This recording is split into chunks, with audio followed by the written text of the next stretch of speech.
Welcome everyone to the Vinyl Addict, and my name's Chili, and it's another flashback.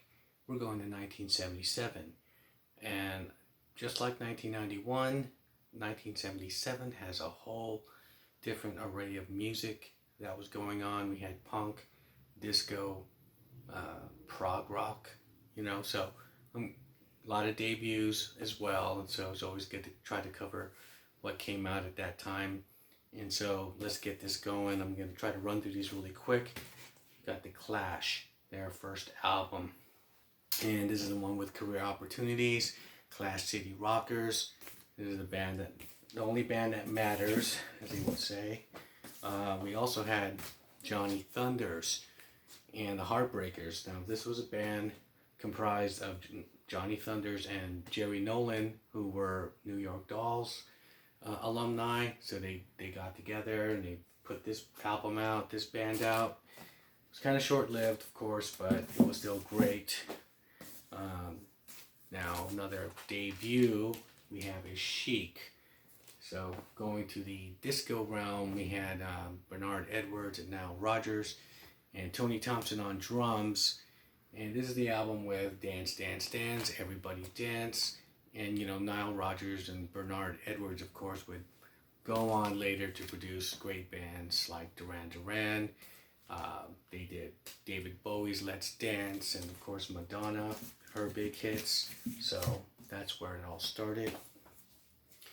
What else was in 77? We had Aerosmith on the Draw the Line album, and this was kind of like the album where things were kind of falling apart, but for the band internally. But they did give us the great song Kings and Queens, which I like the most on this album, and Milk Cow Blues is cool. So we're still holding on.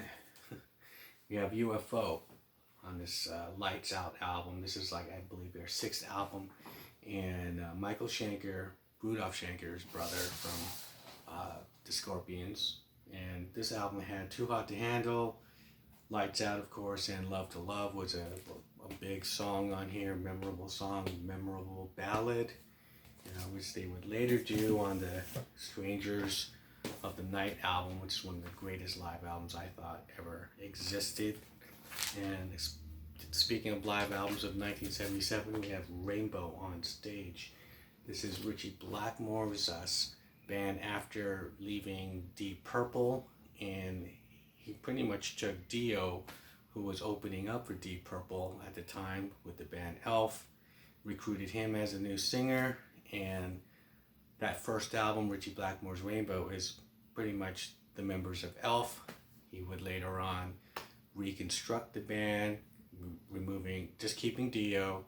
Like on this album, he has Cozy Powell on drums, so really great powerhouse group. Bob Daisley on bass.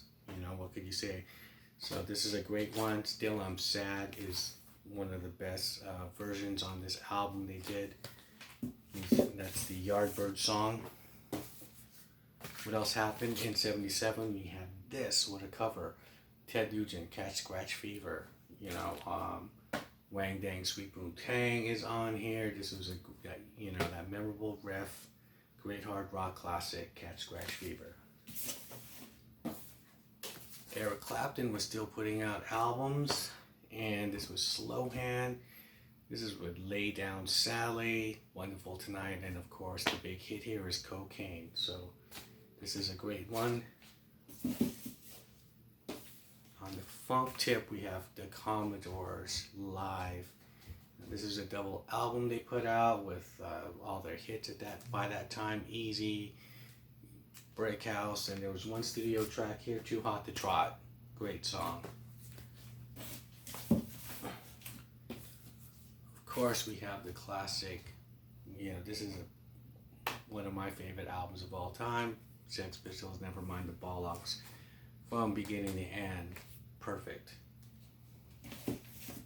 Not much to say about that, But we got David Bowie doing the Low album. This is recorded in Hansa Studios. He got together with Brian Eno, and he did when Bowie does a change, it's a 180 degree change. So going away from the glam rock, he went into this kind of like weird avant-garde kind of electronic, early electronic synthesizer music and experimental, whatever you want to call it.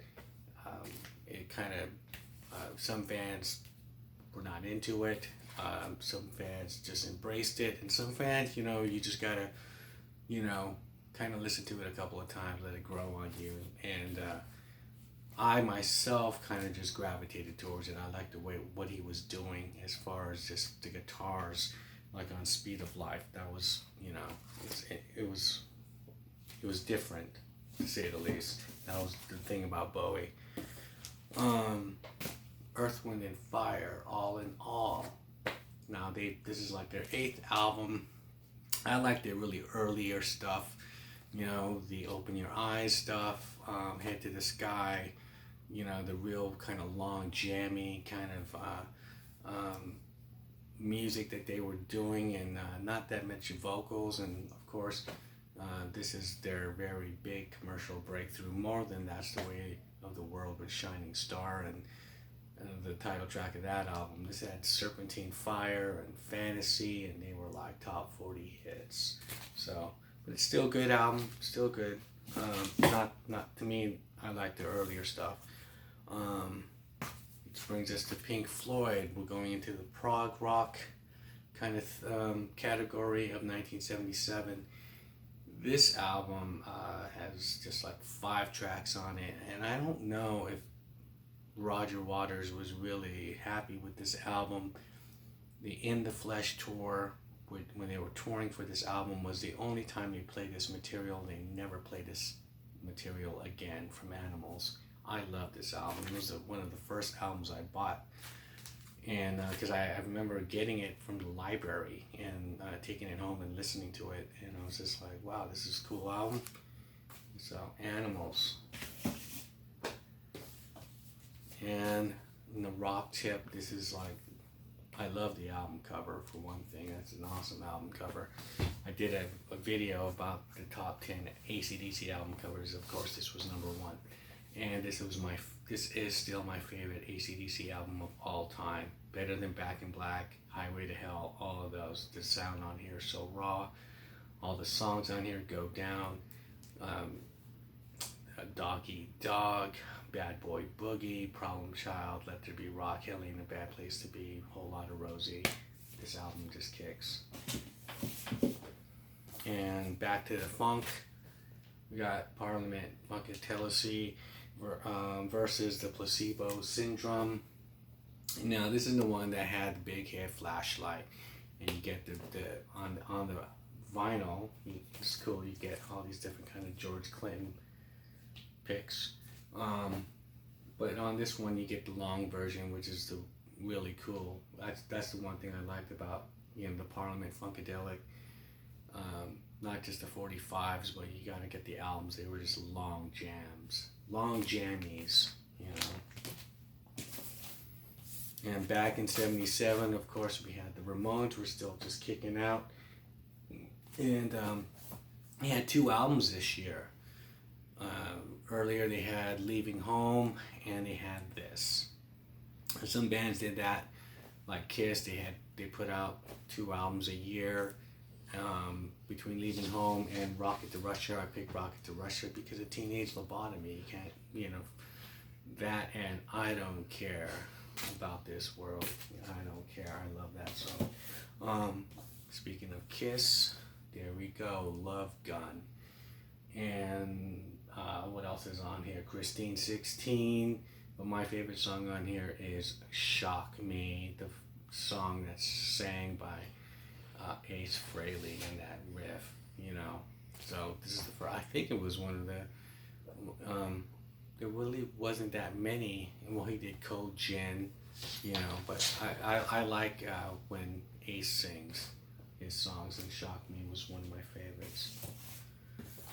Now this is the third to the last album. We got Queen, News of the World, which News of the World is, I guess, the name of one of their newspapers in the UK, just like USA Today. They have News of the World, and Queen is, I guess, making fun of it. And this is the one, of course, with We Will Rock You. What a way to start an album. And it just segues into We Are the Champions. And they've always just played that on rock radio consecutively back to back. And it's just been a tradition. I don't know why it started that way, but hey, it's cool. 2 Queen songs back to back. What's wrong with that? Now, getting to the second and last album, of course, these are big sellers. This is one of the big sellers, was the Saturday Night Fever soundtrack, when the Bee Gees kind of, you know, they just ruled that year with this album, Staying Alive, How Deep Is Your Love, Night Fever, More Than a Woman. All these songs were like top 10 hits. And there were some other ones on here, Boogie Shoes by Casey and the Sunshine Band, Disco Inferno, of course. They also had previous songs from older Bee Gee albums, like You Should Be Dancing and Jive Talkin' is thrown on here. So it was the Bee Gees year for sure. And I guess they got a lot of flack for this album, but it was weird because there's a documentary on HBO regarding the Bee Gees. And this was just music they were just making. It wasn't they were trying to make disco music, or they didn't know that they were making disco music. It was one of those things. It's sort of like Black Sabbath, not knowing they're making heavy metal. They were just making music that they want to make. And so the Bee Gees was kind of just making music they want to make.